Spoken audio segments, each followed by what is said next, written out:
Mergulhando no universo do direito. Entrevistas com especialistas no assunto. Direito no ar.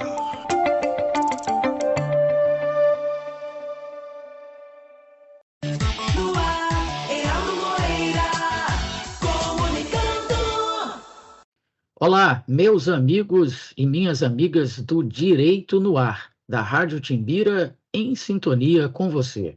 Hoje, nesta manhã de 30 de setembro de 2023, aqui na gravação do nosso programa, iremos tratar do tema Programas Educacionais e a Ressocialização de Apenados. E para isso convidamos o advogado e professor universitário Alberto Filho. Doutor Alberto, em primeiro lugar, é um prazer tê-lo conosco aqui pela primeira vez no programa Direito no Ar. Eu tenho certeza que o amigo irá gostar e irá voltar para trazer esclarecimentos, informações importantes para a nossa população. Só que, como é a primeira vez que o amigo participa do programa, nesse caso, tradicionalmente, antes da gente entrar propriamente no tema, a gente procura conhecer um pouco da pessoa do entrevistado, porque certamente a sua história de vida vai servir de inspiração para muitas das pessoas que estão nos acompanhando nesse momento. Então, doutor Alberto Filho, por que a advocacia, por que a docência? Aldo, obrigado aí pelo convite, né? Também é uma honra, é um prazer estar aqui, né? No Direito no Ar, fazendo a entrevista. Heraldo, professor Heraldo, né? Assim, o direito, na verdade, o interessante é que o direito, eu iniciei o curso de direito por conta, assim, eu sempre gostei muito de leitura, principalmente leitura na parte de história, geografia, mas eu sendo bem sincero contigo, eu entrei no direito meio que, como eu costumo dizer assim, meio que tateando na escuridão, né? Eu não tinha uma certeza muito grande sobre o curso que eu ia ingressar. Eu tinha como referência meu pai, que já era da área, mas meu pai vivia me falando que, meu filho, não faça por mim, faça, você tem que escolher um curso por você. Mas o engraçado é que quando eu entrei no curso de Direito, né, eu ingressei no curso de Direito, eu costumo dizer que, assim, não estou exagerando, foi o amor à primeira vista, foi a paixão à primeira vista, e, assim, desde então, desde que cada vez que eu ia passando pelas disciplinas e eu costumava dizer assim, um novo horizonte se abria para mim, ia entendendo um pouco mais sobre o funcionamento do nosso Estado, as nossas estruturas, porque nós víamos muito na televisão, assistia muito na televisão, mas não tinha a noção realmente como as coisas funcionavam, por que funcionavam daquela forma. E conforme eu tive excelentes professores, inclusive tu fostes um desses meus, né, ilustres professores, que eu tive um grande prazer, não falo isso porque eu estou aqui, mas realmente tive um grande prazer de ter sido teu aluno. E conforme fui passando, eu costumo dizer que hoje em dia eu não me vejo atuando em qualquer outra área, né? E referente à advocacia, né, que é sempre o primeiro passo quando a gente se forma, essa da advocacia também atuo ainda regularmente na advocacia, tenho meu próprio escritório, e resolvi lecionar, resolvi ingressar no magistério, né, no magistério, ao qual também foi uma outra paixão que se abriu para mim que eu não esperava. Uma outra paixão porque, como tu bem sabes, Heraldo, nós somos referência ali em sala de aula, nós somos inspiração. É algo assim, eu costumo dizer que a relevância do papel do professor, não só do direito, mas em qualquer área, ela é altíssima, porque da mesma forma que eu fui inspirado, da mesma forma que eu recebi ensinamentos que moldaram o profissional que eu sou hoje, eu também passo isso para os meus alunos. Eu sei que eles também me olham dessa forma e eu quero que eu seja uma referência boa, né? Uma referência quando eles também estiverem atuando profissionalmente.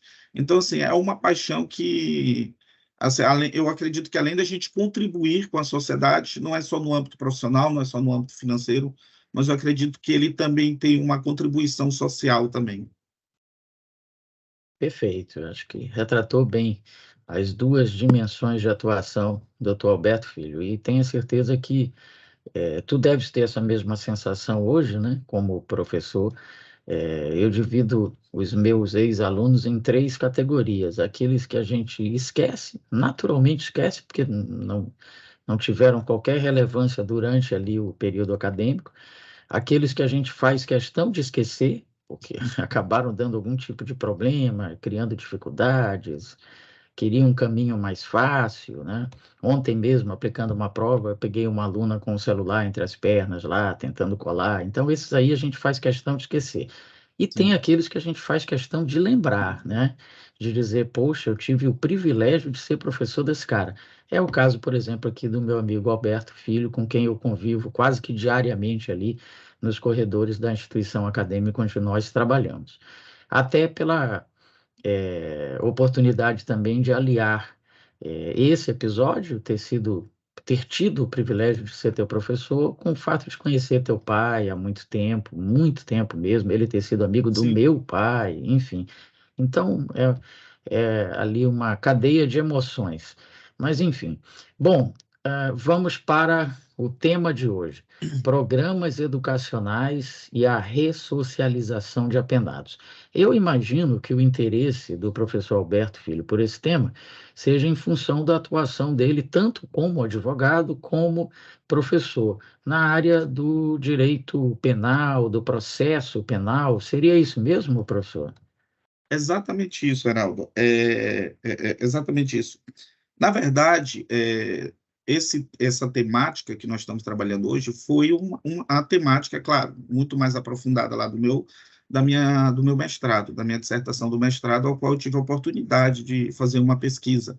Na verdade, eu até atuo mais sobre essa temática, eu atuo mais como um pesquisador, como um produtor da área científica do que propriamente na advocacia. Sim, eu advogo, eu tenho as minhas causas, algumas delas são criminais, algumas delas são voltadas para os apenados, sim, mas eu costumo dizer assim que o meu maior nicho nessa temática seria sobre a parte de produção científica.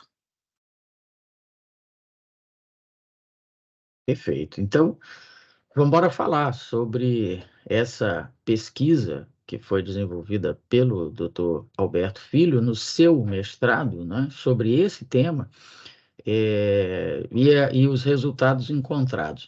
Mas primeiro vamos definir, não é, para o nosso público, o que seria exatamente isso: programas educacionais e a ressocialização de apenados. Então, vamos lá. Primeiramente, nós temos que trabalhar, né, sobre a pena, né? Todos nós sabemos que as pessoas, os indivíduos cometem crimes, né, e efetivamente eles estão sujeitos a sanções penais, né? Nós sabemos que no nosso cotidiano, no nosso dia a dia, crimes e penas, sanções penais, elas se encontram numa situação muito descredibilizada, né? Vamos colocar dessa forma. Estão muito descredibilizados, isso aqui não é novidade para ninguém.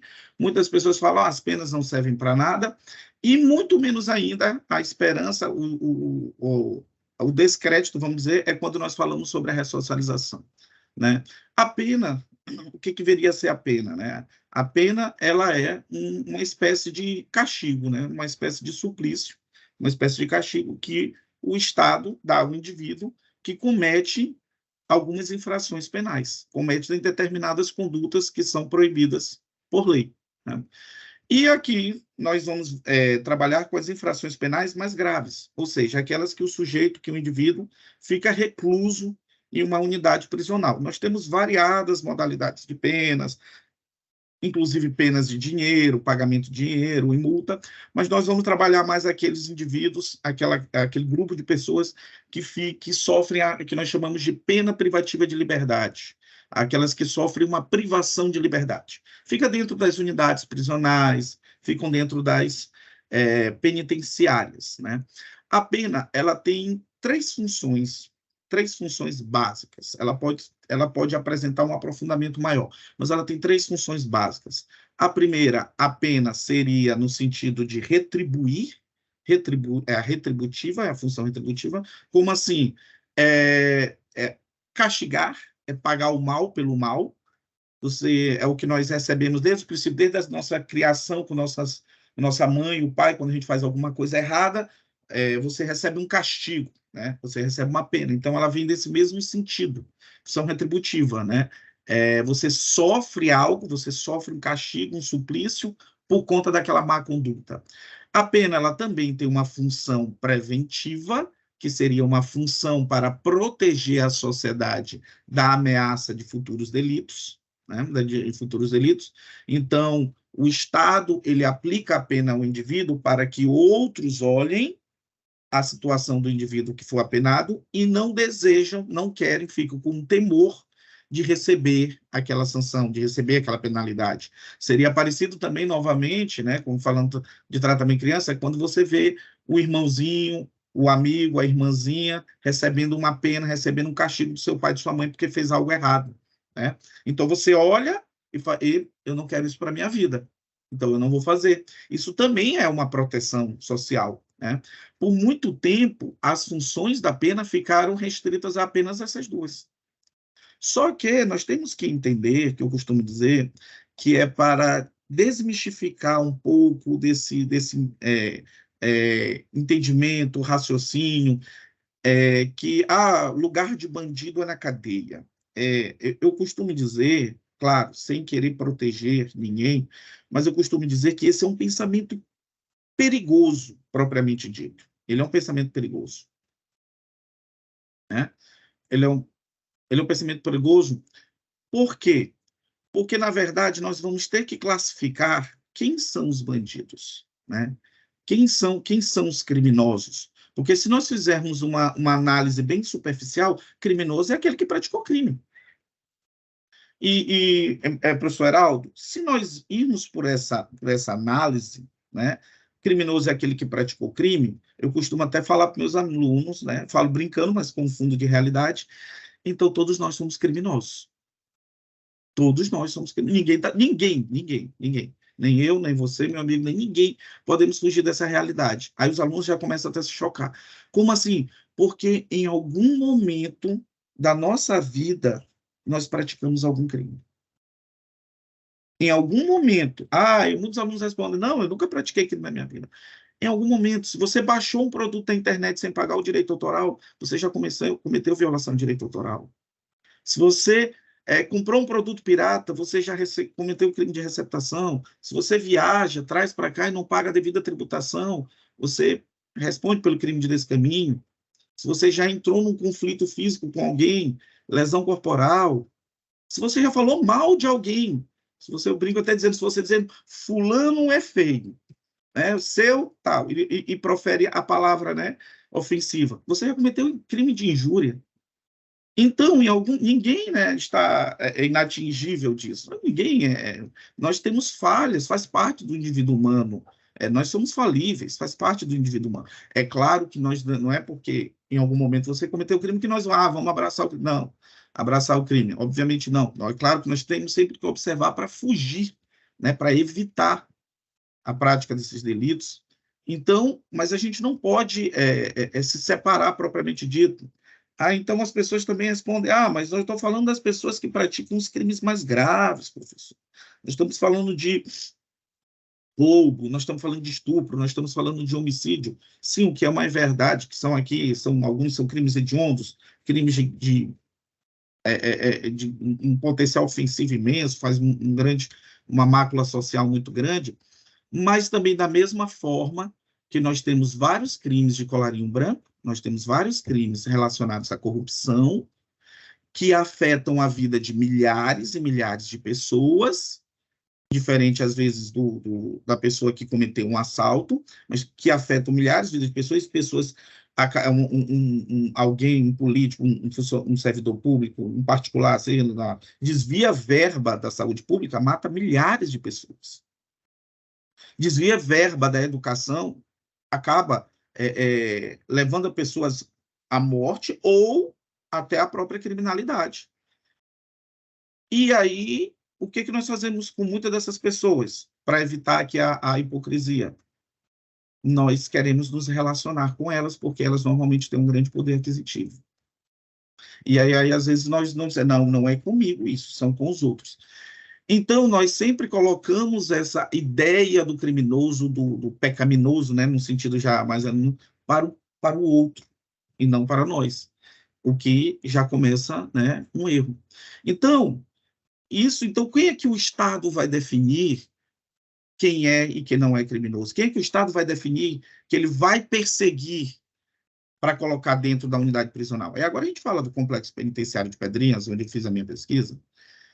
Por que o seu fulano está em Pedrinhas pela prática de um crime de furto, de roubo, seja qual for, e outras pessoas que nós sabemos que cometeram crimes que trouxeram um impacto social negativo muito maior e está aqui fora em uma área nobre? O que fez o Estado definir esse grupo de pessoas? O que fez o Estado colocar um alvo naquele indivíduo e não decidiu colocar esse outro alvo nele para colocar em persecução penal? Então, são coisas que nós temos que nos refletir, né, para que a gente possa entender melhor a sociedade que vivemos e como nós podemos combater a criminalidade.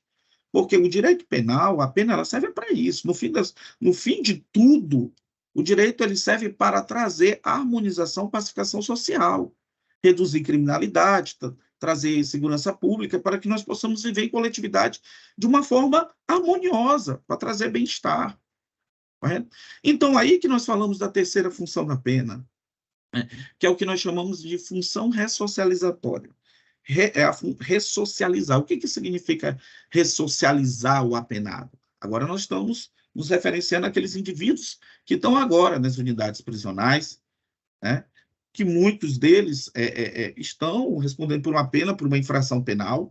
Não estou dizendo que não devem responder por penas por crimes praticados, sim, porque a gente precisa também de ter uma segurança jurídica, ter um retorno do Estado, mas a função ressocializatória seria reinserir, né? Alguns colegas até falam o que seria, como é que tu quer reinserir, como é que tu quer reintroduzir algo que nunca foi colocado na sociedade, né?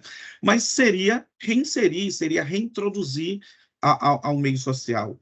E eu vejo muitas pessoas falando, mas para que vou ressocializar? Lugar de bandido é lá, lugar de criminoso é na cadeia, lugar de criminoso é morto. E essas expressões, eu costumo dizer, numa sociedade que nós vivemos, num Estado de Direito que nós vivemos, são expressões que elas têm que ser abolidas. Elas devem ser abolidas. Porque no primeiro que nós temos que entender, você fala hoje do indivíduo que está lá, amanhã pode ser você. Como eu disse, que qualquer um de nós estamos sujeitos a isso. E seria, então, trazer essas pessoas para que elas venham a ser produtivas na sociedade e evitar a voltar a delinquir, né? Ao delinquente. O delinquente aqui a gente não usa no sentido de ofender, mas aquele que delinque a norma, aquele que viola a norma penal. É evitar, não só por ele, mas por toda a sociedade. Então, a função ressocializatória, a ressocialização da pena, que é a terceira função, é uma função humanística. Ela é uma função extremamente necessária. Porque, Heraldo, eu vou te mostrar o porquê que ela é extremamente necessária, e não só para atender um grupo de filósofos e pensadores, juristas. O que nós vamos fazer com aquelas pessoas que estão lá, Heraldo, em Pedrinhas? Se não reintroduzi-las na sociedade. O que a gente faz, meu amigo? Porque, vamos lá, matar não pode, proibido. Entendeu? Né? Totalmente abolido pela nossa Constituição, por tudo. Até mesmo porque se a gente começar exterminar pessoas nesse sentido, todo mundo, quem amanhã é o alvo do Estado. Aí a gente entra em regimes autoritários, totalitários. Qualquer um pode ser vítima do Estado, se a gente permitir isso. Não pode. Deixa lá, como alguns dizem, deixa apodrecer na cadeia. Um apenado, um presidiário, não é uma mesa, não é um objeto. Ele é um indivíduo humano. Ele tem sentimentos, ele tem vontades, ele tem desejos. Por mais que nós possamos achar que eles são vilões de filmes, aquele monstro, ele não é. Ele apesar, independentemente de seus erros, mas ele fica contente com um abraço. Ele fica contente de você olhar no rosto dele, olhar nos olhos dele, desejar um bom dia, boa tarde, um respeito. Todas as pessoas, independentemente, elas querem ser respeitadas, querem ser levadas a sério. Ninguém gosta de ser excluído, ninguém gosta de ser recluso, ninguém gosta de ser desconsiderado, mas todas as pessoas ali gostam de ser levados a sério. Então, se eles ficarem ali amontoados, sofrendo superlotação carcerária, desrespeitos à alimentação, a vestuário, ao convívio diário, o que é que eles vão fazer? Eles vão se revoltar. Eles não são cadeiras para ficarem parados e apodrecendo. Eles vão se amotinar. Eles vão demonstrar, né, a sua insatisfação. E aí que nós podemos o quê? Nos depararmos com determinadas rebeliões, porque se eu estou insatisfeito, eu vou protestar, eu vou me indignar, eu vou me resignar. Aí nós vamos ter as rebeliões carcerárias, e as rebeliões carcerárias influem efeito aqui fora. Influem efeito na vida do Alberto, do professor Alberto, do professor Heraldo, do espectador que está assistindo agora, da pessoa que está assistindo, tá? Reverbera em todos nós, querendo ou não. Então, nós temos que ter uma solução para esses apenados, porque a população carcerária do Brasil, ela é muito alta. Salvo engano, é a quinta, quarta, não é quinta, é muito alta e ela tende a aumentar. Então, eu posso trazer vários dados depois de pesquisa, estatística, ela tende a aumentar muito, principalmente em regimes fechados, que são regimes que o apenado, em hipóteses bem escassas, podem sair do presídio, mas praticamente não sai, fica lá mesmo, recluso.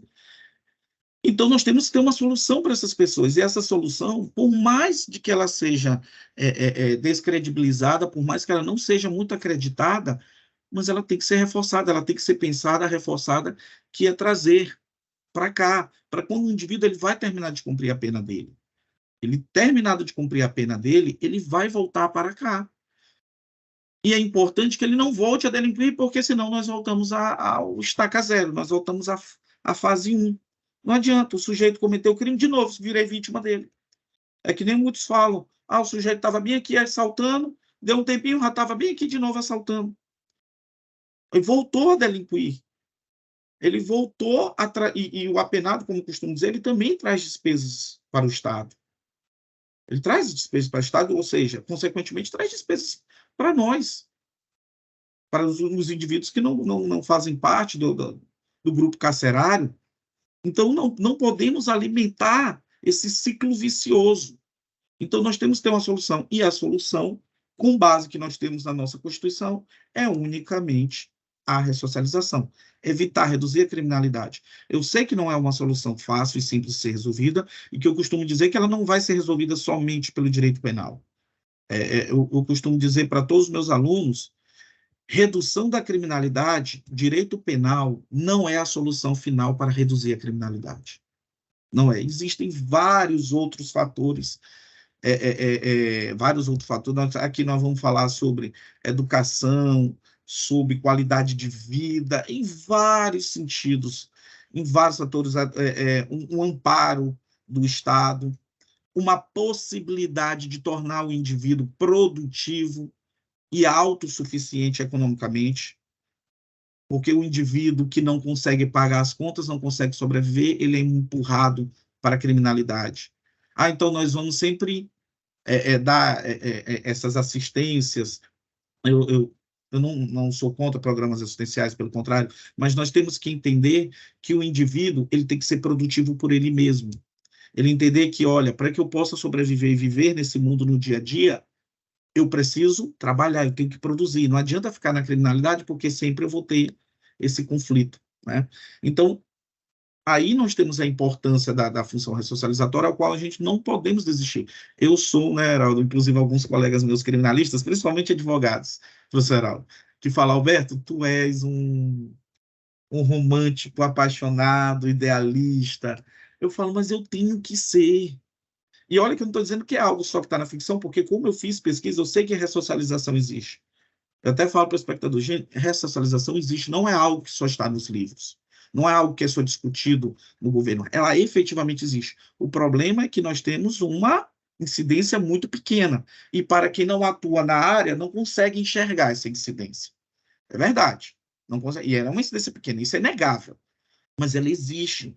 E se ela for fomentada, estimulada, aplicada, observada, ela vai aumentar. Não só, de novo, não só por legislações penais, legislações penitenciárias, mas também com outros fatores que advém do Estado, advém até do social, não só do Estado, porque a gente tudo também quer colocar nas costas do Estado, né? Tudo a gente deixa para o Estado resolver. Não, também nos interessa, também nós temos a nossa responsabilidade social como indivíduo, como cidadão. Tá? Então, ok, essa é a ressocialização, que ela se torna necessária, a ressocialização. E a ressocialização, ela pode se dar de várias formas, diversas formas, dentro do cotidiano do presidiário. A que nós vamos trabalhar hoje, a que nós vamos debater hoje, é apenas uma das ferramentas, apenas um dos instrumentos para estimular a ressocialização. É o que nós vamos falar dos programas educacionais. Ou seja, nós temos um tabu que vem sendo quebrado, umas barreiras, obstáculos que vêm sendo quebrados, que é trazer o apenado, ou levar até o apenado, né? Levar até o apenado programas educacionais. E aí nós vamos falar programas de ensino básico, fundamental, ensino médio, profissional, educações profissionalizantes, e até mesmo de nível superior.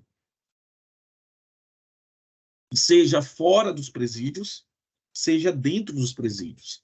Na nossa a lei que regulamenta o cumprimento da pena é a Lei 7.210 de 84. É a LEP, vamos falar LEP, Lei de Execução Penal. Né? A Lei de Execução Penal ela vai estabelecer regimes, né, prisionais. Tá? Regimes prisionais. Regime fechado, regime semiaberto, regime aberto. Tá? O regime fechado, que é um regime mais criterioso, ele praticamente não permite a saída do apenado. Tem hipóteses, pequenas, escassas, tem, mas ela praticamente não permite. Ela praticamente não permite. Então, como é que um indivíduo, como é que um apenado vai poder estudar? Se ele não pode sair do presídio, se ele não pode sair lá de Pedrinhas ou qualquer outra unidade prisional no estado do Maranhão. Que eu falei que a minha pesquisa ela envolveu de Pedrinhas. Né? Como é que ele vai poder estudar? Temos um outro regime prisional, que é o semiaberto e o aberto, que esses o indivíduo tem mais chances de sair. E com esses é possível que ele possa frequentar cursos, qualquer um desses cursos, fora da unidade prisional. É mais, vamos dizer assim, é mais fácil. Regime semiaberto, mas o fechado não dá. Então, tem que ter um estabelecimento, tem que ter estrutura, tem que desenvolver professores, tem que ter programas, porque aquilo ali não são alunos comuns, porque ela tem que coalizar com o regramento prisional, tem que trazer uma segurança para os professores, tem que trazer uma segurança para os agentes públicos, para os particulares que também estão colaborando, né, lá dentro da unidade prisional. E muitos deles, efetivamente têm um interesse. Uma coisa interessante, que eu só fui perceber depois, porque eu costumo dizer que você entrar em Pedrinhas como advogado é muito diferente de você entrar como um pesquisador. Há um abismo. Eu começo até pela burocracia para entrar, Heraldo. Como advogado é muito fácil. Eu posso sair agora e ir para Pedrinhas, é muito fácil atender um cliente meu que está penado. Muito, muito fácil. É bem fácil. Mas como pesquisador, você tem que obter autorização da Secretaria de Administração Penitenciária, então é muito mais difícil. Mas eu tive essa experiência, né? Essa experiência com pesquisador. Então, eu fiz uma entrevista, fiz um questionário, conversei com os presos, claro, que faziam parte dos programas educacionais, conversei com apenados, tem uma série de respostas, e eu me surpreendi muito com as respostas, algo que eu não esperava, né? Algo que eu muito não esperava. Um exemplo, da pesquisa que eu tirei, eu achava muito que, muitas das vezes, a criminalidade iniciava-se muito por conta da situação econômica escassa, e que não deixa de ser uma verdade, mas eu percebi que a maioria dos apenados, Heraldo, que entraram no mundo da criminalidade, foram por conta de influência de amigos. Em grupos querendo integralizar um grupo, eu quero, de novo, o respeito, fazer parte de algo. Então, aquela história, é importante com quem você se relaciona também. Então, eu quero fazer parte de algo, e eu acabo repetindo as condutas daquele grupo, só que, infelizmente, o grupo que eles resolviam seguir era o grupo, né, da criminalidade. Sim, muitos foram para a criminalidade por conta de arrumar dinheiro, por conta da necessidade, tem essa parcela. E eu também percebi que muitos deles, ressalvadas as exceções, não gostam, não estou falando, não gosto de estar ali, não é isso, ninguém gosta de estar ali num presídio, não gostam da vida que eles levaram para eles. Eles não gostam, eles querem sair. Ah, mas tá lá respondido bonitinho no questionário, foi por isso. Não, eu conversei com eles, você olha nos olhos deles, você percebe que eles não querem viver aquilo ali, porque eles sabem, eles mesmos dizem, doutor, o resultado disso daqui é só 2. Ou da criminalidade, ou eu vou ficar acabando sendo morto, ou eu fico aqui e não vejo minha família. De novo, lembra que o preso é uma pessoa. Ele ama a família dele, ele ama a mãe dele, ele ama os filhos dele. Independentemente dos erros, independentemente da situação que ele se encontra, ele tem ali elementos, sentimentos dentro dele que, às vezes, até mais, vamos dizer, aflorados do que os nossos, vamos dizer assim, né? Então, muitos deles querem estar ali, e muitos deles estão naqueles programas educacionais, não é só para efetivar, não é a remissão da pena. O que seria a remissão da pena? A remissão da pena é para cada 3 dias de trabalho, estudo, você desconta 1 dia da pena. Então, não é só para cumprir a pena, é porque ele, efetivamente, ele quer sair daquela vida. Porque não adianta só sair de Pedrinhas, não adianta só sair do presídio. Se ele não tiver uma condição real, concreta, efetiva, de uma condição de viver no mundo aqui fora, de poder sobreviver a ele, de poder ganhar dinheiro e pagar as contas, todo mundo aqui sabe que a realidade ao qual nos deparamos aqui no Brasil é uma realidade dificultosa em relação ao salário mínimo, a pagar as contas são altas, né? Para ter uma boa habitação, uma boa comida, dar uma educação para os seus filhos, ela é dificultosa. Não importa quem seja o indivíduo, se ele é apenado ou não, ninguém gosta de ver seu filho passando fome. Ninguém gosta de ver seu filho falando, pai, eu quero comer isso, pai, eu quero um livro, eu quero ler isso, eu quero brincar com isso, e o pai dizer, meu filho, eu não posso te dar. É a mãe dizer, meu filho, eu não posso te dar. Minha filha, eu não posso te dar. Ninguém quer isso. Todo mundo quer sair de casa e olhar para o vizinho e ser olhado como uma pessoa digna. Bom dia, boa tarde. Por isso que eles nos chamam tanto de doutor, né, Heraldo? Então, eles nos chamam muito de doutor. A gente tem aquela coisa. Então, eles também querem isso. E uma das formas que eles têm para isso são os programas educacionais, são os cursos. E aí, nós temos vários programas, Heraldo. Assim, não vai dar tempo da gente falar de todos, né? Não temos. Mas nós temos vários programas que são dados aqui pelo governo do estado do Maranhão, que são com base na legislação, com base no plano nacional, com base em legislações internacionais. Nós temos do Enem, nós temos do Enseja, nós temos o programa Rumo Certo, nós temos o programa Remissão por Leitura. O programa Remissão por Leitura é muito bom, porque além dos cursos que eles podem fazer, eles podem escolher qualquer livros que estejam disponibilizados pela comissão, livros de vários cunhos, filosófico, antropológico, político, sociológico, de áreas exatas, até religioso, em que eles podem, fazendo essas leituras livres, e isso ser descontando da pena, né? E sempre lembrando, eu costumo, não só programas educacionais, nós também temos o trabalho, né? O preso que trabalha, que se aperfeiçoa no trabalho dentro da unidade prisional. E eu costumo dizer que não pode ser qualquer trabalho, mas tem que ter um aperfeiçoamento profissional, para que, quando ele saia, aquela qualificação, aquele curso, ele possa efetivamente ser útil. Eu costumo dizer, não adianta nada você botar para o preso trabalhar com... Não estou querendo menoscabar qualquer tipo de trabalho, longe disso, todos são válidos, mas determinados trabalhos artesanais, com algumas mãos, só que pode, ok, não tem problema, perfeito, mas ele tem que ter uma concretude aqui fora. Ele tem que trazer... Como é que ele vai ganhar dinheiro lá fora com isso? Porque tem que ter uma utilidade, tem que ter uma destinação. Como é que ele vai ganhar dinheiro lá fora para que, pelo menos, pela criminalidade por socioeconômica, ele não vai? Se ele cometer crime é por outra coisa. Questão de caráter, questão de personalidade dele, tem que responder pelo crime, mas cometer o crime por necessidade, é isso que o Estado, em conjunto com a própria sociedade, ela tem que repudiar, combater. Repudiar, combater. É o crime por necessidade.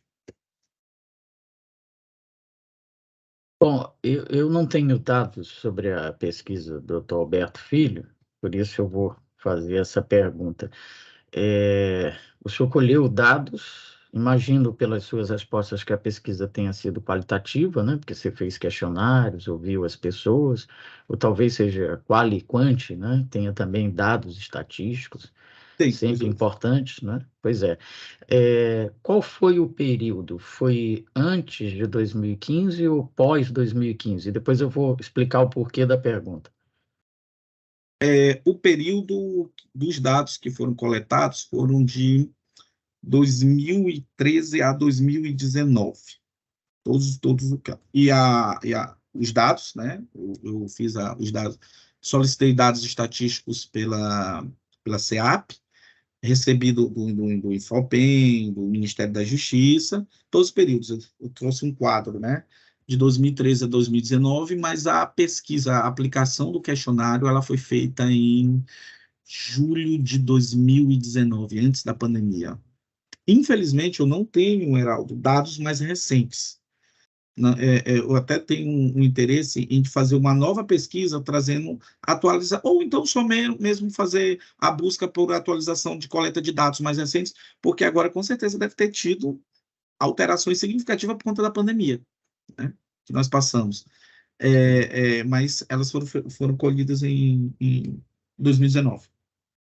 Bom, 2019, então a gente já vivia uma outra realidade no sistema prisional maranhense, porque é isso que eu queria pontuar. Antes de 2015, o senhor até tocou nesse ponto na sua resposta, a gente tinha rebeliões, decapitações, determinações de dentro do presídio para que houvesse arrastões aqui fora, a gente vivia aquilo tudo que o senhor disse, as consequências da forma como era tratado o preso dentro de Pedrinhas, elas atingiam as pessoas que estavam aqui fora. E hoje a gente, pelo menos, não ouve falar em nada disso, em rebelião, em fuga, em ordens nesse sentido, em decapitações, nada disso. Parece até que Pedrinhas nem existe mais, né? Porque a gente nem ouve mais falar do que está acontecendo lá. Então, é possível fazer, era nesse ponto que eu queria chegar. Eu lembro até que o secretário de administração das penitenciárias, a SEAP, né, ele foi importado, se não me engano, de Minas, porque ele já fazia um grande trabalho lá em Minas e por isso foi trazido para cá para continuar esse trabalho aqui. Então, doutor Alberto, não é uma questão filosófica, não é um sonho, como alguns colegas lhe dizem, é factível, é possível, é preciso que haja vontade política, né? É preciso que os programas sejam implantados e eles dão resultado. E a gente tem um exemplo perto aqui de nós. Talvez até fosse interessante, de fato, só atualizar esses dados, essa pesquisa, essa informação para fazer esse contraponto, né? Em 2019 já havia uma pequena mudança, mas que hoje, 2023, essa mudança já deve ser mais significativa, ou não? Já, Heraldo, pelos dados estatísticos que eu consegui coletar, eu fiz a divisão dos dados estatísticos conforme cada programa, né? Eu peguei a quantidade de apenados, né? Tínhamos uma totalidade de apenados que ultrapassava 12 mil. Eu não sei como está hoje, mas em 2019 ela totalizava na época 12 mil e pouco apenados, isso de homens e mulheres.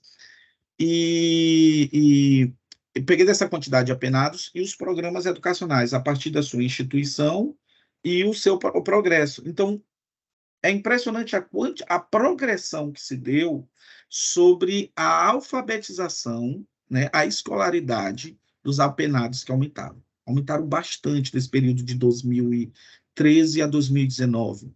Inclusive, uma coisa assim você sente o resultado, né, o resultado almejado, os apenados presidiários dentro de Pedrinhas passando no Enem, sendo aprovados no Enem, saindo dali, podendo fazer, né, frequentar cursos superiores ou frequentar dentro mesmo da própria instituição, né, dentro da própria unidade prisional.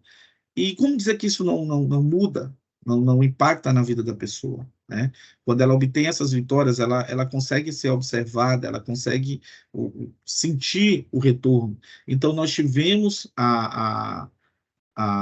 o aumento, o progresso da alfabetização, da progressão da escolaridade.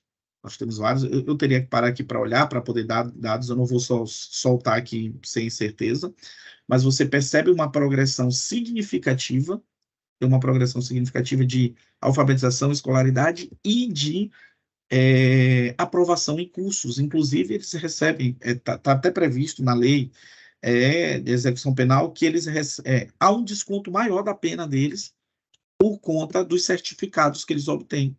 Então, se eles, quando se formam no ensino fundamental, no médio, no profissionalizante, eles têm um desconto da pena. E, infelizmente, eu não consegui coletar dados de pessoas que saíram, né? E se elas voltaram a reincidir. Eu tinha muito interesse em buscar esses dados. Quem participa, até mesmo porque os programas educacionais são poucos mais recentes. Então, quem participou do programa educacional, que saiu, que estava cumprindo pena, que saiu, muitos deles estavam em liberdade condicional, mas que não voltavam. Eu não consegui trazer esses dados específicos, até mesmo porque na SEAP ainda não tinha a projeção desses dados ainda. Não sei se era porque na época era recente, mas era algo que efetivamente a gente pode observar os resultados, ou seja, quantidade de apenados que fizeram programas educacionais dentro das unidades prisionais voltaram a delinquir, essa é uma grande questão. Voltaram a delinquir? Onde eles estão hoje?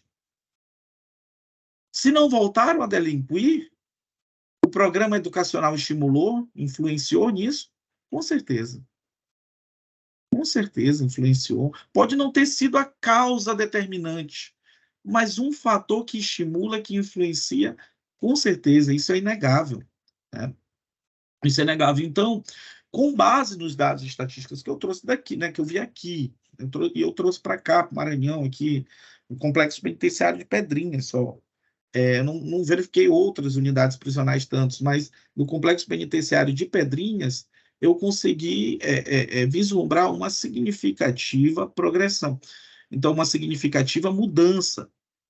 Vai resolver todos os problemas? Não, não vai, porque assim as coisas não saem da noite para o dia e não é dessa forma, não é só um programa educacional dentro de Pedrinhas que vai resolver toda a situação de criminalidade. Mas ele é um fator, e como tu estava até dizendo, Heral, que é interessante, Pedrinhas já foi reconhecida internacionalmente como um palco de rebeliões e decapitações. O mundo falava de Pedrinhas, que era algo, era um modelo a não ser seguido, né? E de um tempo para cá, eu consegui vislumbrar significativas mudanças, significativas melhoras no sistema prisional, não só de segurança. Eu costumo dizer que a última vez que eu fui em Pedrinhas como pesquisador, eu fui tão bem recebido pelos agentes penitenciários, facilitaram tanto a minha pesquisa, não senti nenhum receio de estar dentro de uma unidade prisional. Mas porque eu sou advogado? Não, até mesmo antes disso, não sentia receio. Já tinha visitado Pedrinhas há muito tempo antes para fazer na época, minha monografia, né, fazer monografia, eu senti a diferença, até o ambiente, né? Então, assim, teve muitas melhorias. Eu falo isso, muita gente, às vezes, não estou querendo falar de politização, não estou querendo falar de governo X, governo Y, governo Z, não quero falar de governador X, governador Y, Z, não é para politizar o assunto, até mesmo porque esse assunto eu não gosto muito de trabalhar essas temáticas para ter programas eleitoreiros, para dizer que o candidato fulano, para dizer que o partido político Y. Não. É algo que tem que ser pensado para nós. Tem que ser pensado para nós, para o indivíduo que tem proteção e garantias constitucionais. Então, assim, eu costumo dizer, olha, não importa, de certa forma, eu sei que todo mundo tem seus princípios políticos, eu sei que todo mundo tem suas convicções, todo mundo tem suas liberdades, óbvio, todo mundo tem isso. Mas eu costumo dizer, não importa muito quem está na gestão, não importa, são os resultados positivos.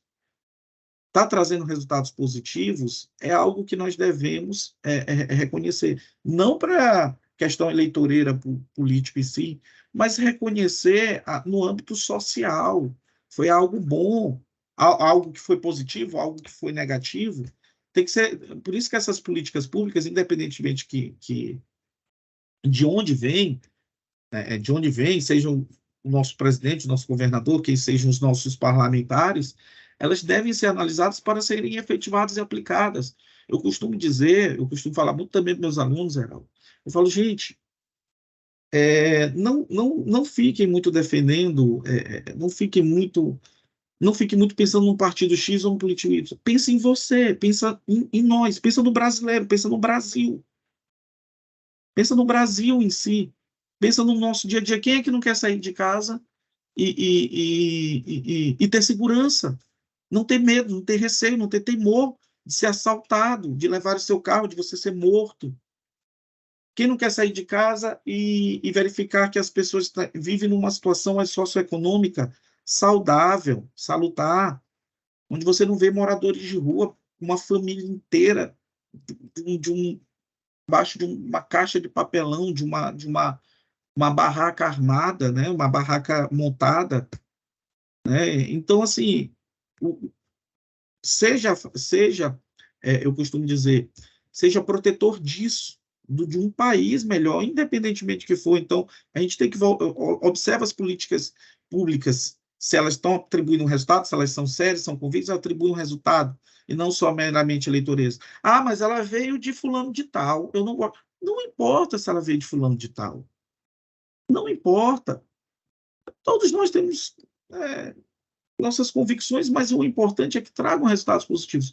E hoje em dia, trazendo hoje, Pedrinhas, ela se tornou, de certa forma, hoje, novamente, uma referência. Ela era uma referência negativa. Agora ela está se tornando uma referência positiva.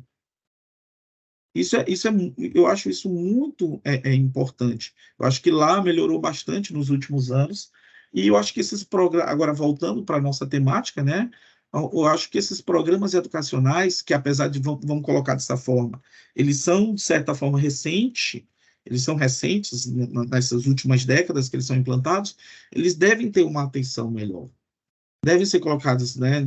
Devem ter um cuidado, um zelo maior para efetivamente saber se elas estão produzindo resultados, e não como eu costumo aqui falar, assim, né, é o trabalho para inglês ver, para grego ver, né? Ah, tá lá a política pública. Olha, a política pública voltada só para, tipo, justificar a destinação da verba.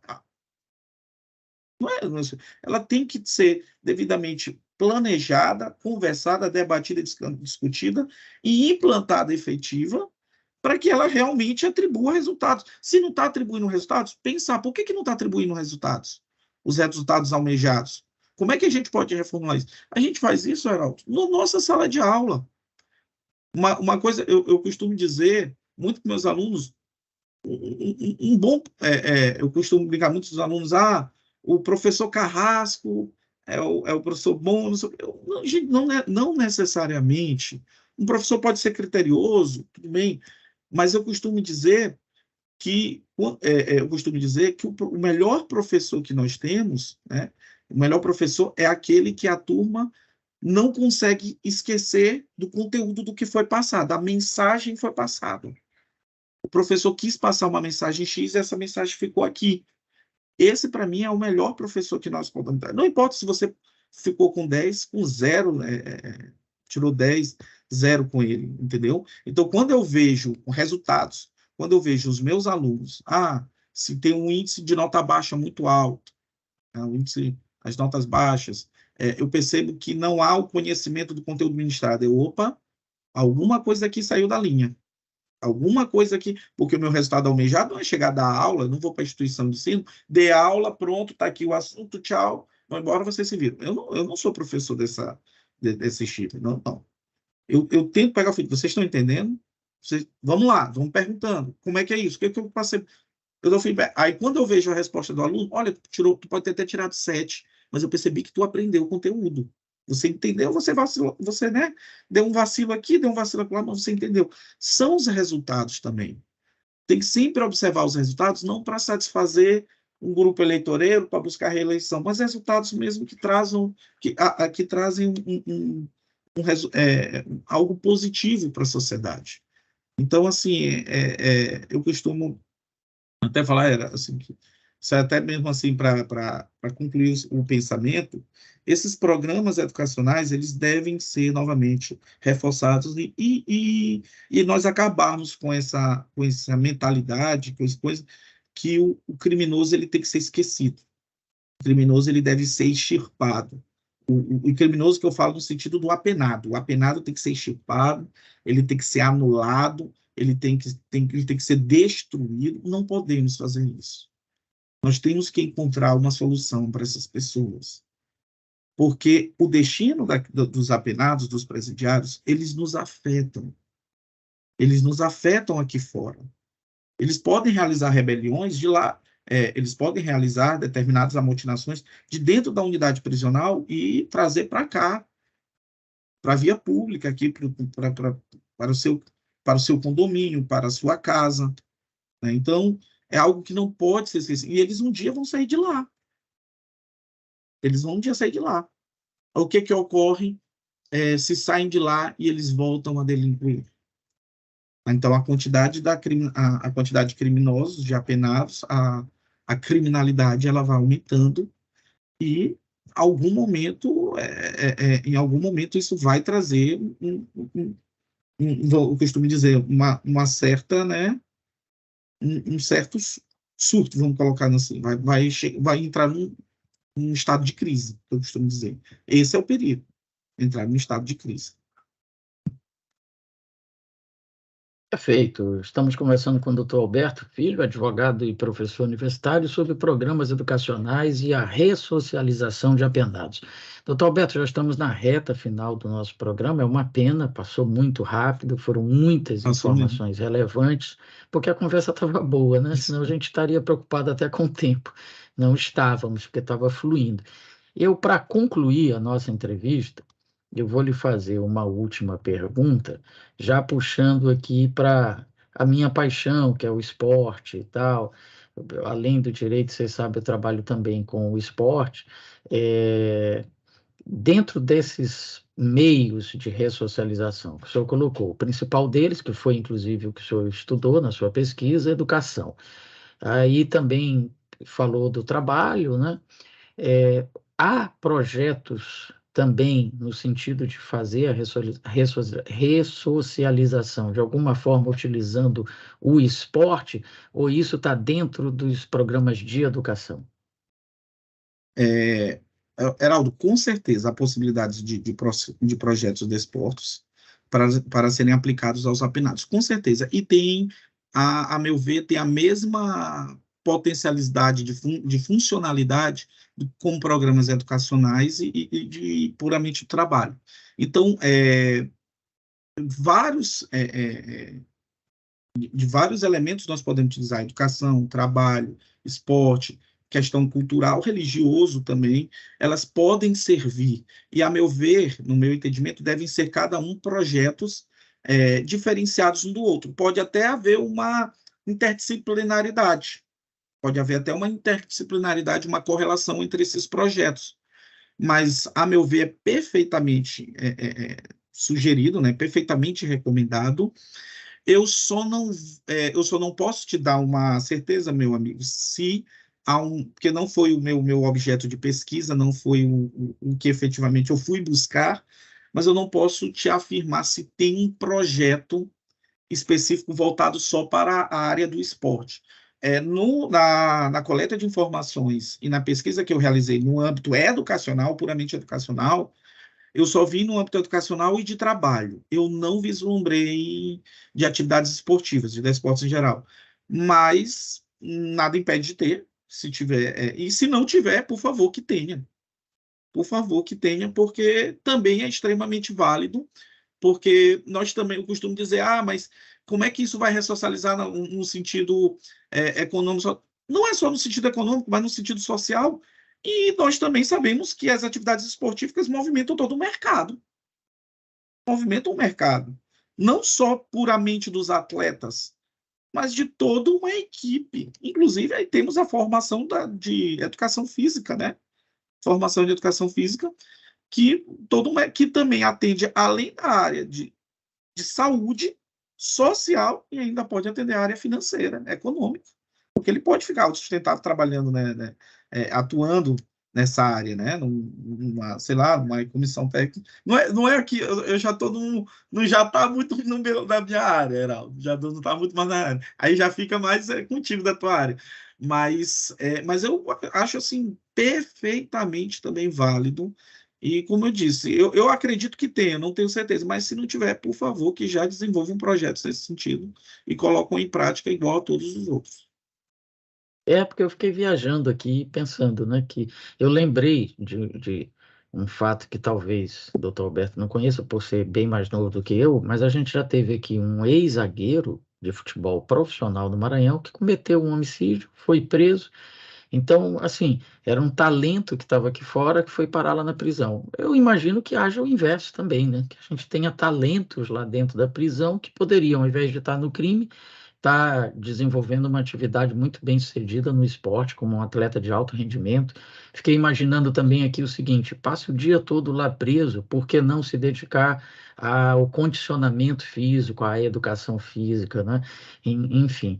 Mas, doutor Alberto, conversa muito boa, muito rica, serviu para a gente pensar muitas coisas sobre essas questões da ressocialização, só que infelizmente a gente está no final aqui do programa, só me resta agora agradecer ao amigo e abrir o espaço para suas considerações finais. Muito obrigado. Não, na verdade, mesmo só para concluir, meu amigo, agradecer novamente pelo convite, né? Muito obrigado.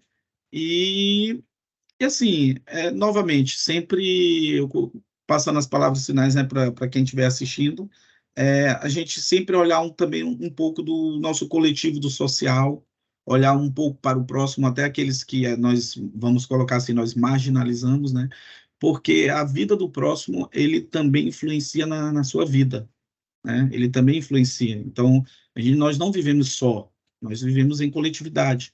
Então, costumo dizer, né, sempre sair um pouquinho da caixinha, né, abrir um pouquinho os horizontes, até mesmo para saber assim quanto isso pode lhe trazer um bem-estar, trazer algo, né, que possamos, né, cada vez mais evoluir. Mas eu que te agradeço, Heraldo. Muito obrigado aqui pela oportunidade, pela janela que tu me trouxe aqui para poder falar.